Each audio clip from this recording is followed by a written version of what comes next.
中国公开中印边境铁路建设规划，印度人的焦虑之情可以理解。观众朋友，大家好，我是付天少。当前，中国与印度在边境地区的军事竞争主要体现在基础设施的建设上，也就是公路网、桥梁、机场和军事基地等等。由于中国被世人公认为是基建狂魔，这场军事方面的基建大赛正在使印度军队感到极度的担忧，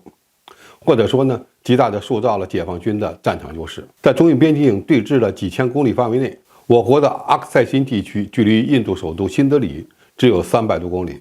就像是悬在印度人头上的一把利剑，所以也是印度军方最为关切的。近日，西藏自治区政府公布了未来中远期的铁路网建设规划。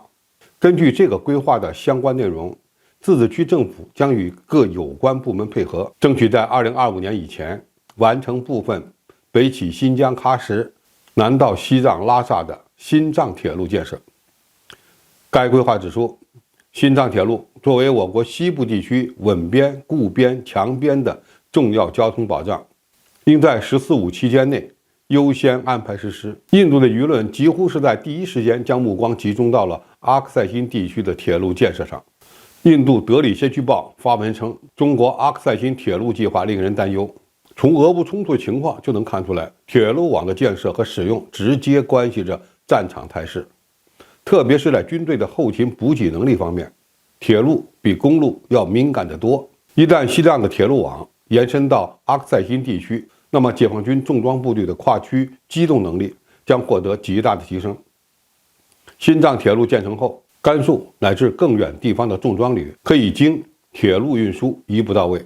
极大地缩短了部队调动的时间，减少了坦克、装甲车辆、摩托化机动的距离，减轻了后勤保障的压力。现代战争打的就是后勤，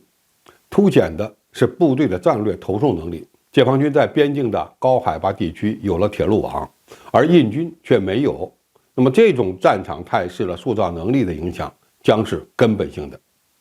其实，在这份铁路规划发布前，西藏自治区政府还发布了到2035年的机场建设规划，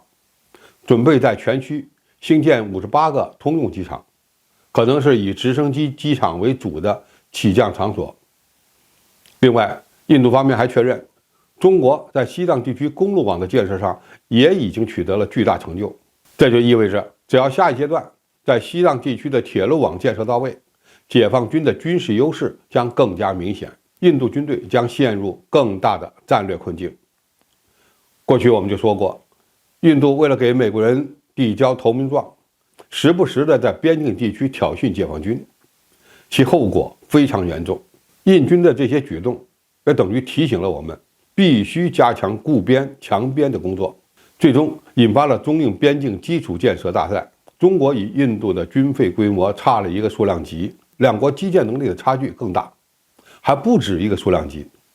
所以，就算中国不把印度当成主要的战略竞争对手，强化边境地区的建设也是非常必要的。因为我们有这个能力，投入大量资源建设边疆是一举两得的事情，不仅不会带来多大的负担，反而有助于拉动西藏地区的经济发展，有助于与周边中小国家开展友好交往。而国力有限的印度则不一样了，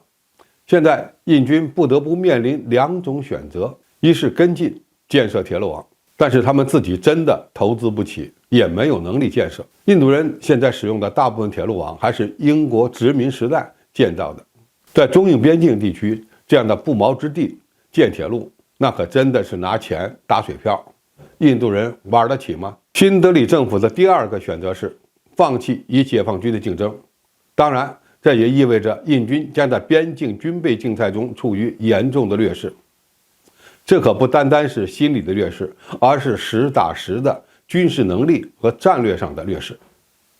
所以，如果中国真的在2035年把铁路网修到阿克塞辛，意味着中印边境的军事竞争态势被彻底改变，印度人再也没有叫嚣的本钱了，感到绝望是必然的。好，今天评述就到这里，谢谢大家收看，我们下期再见。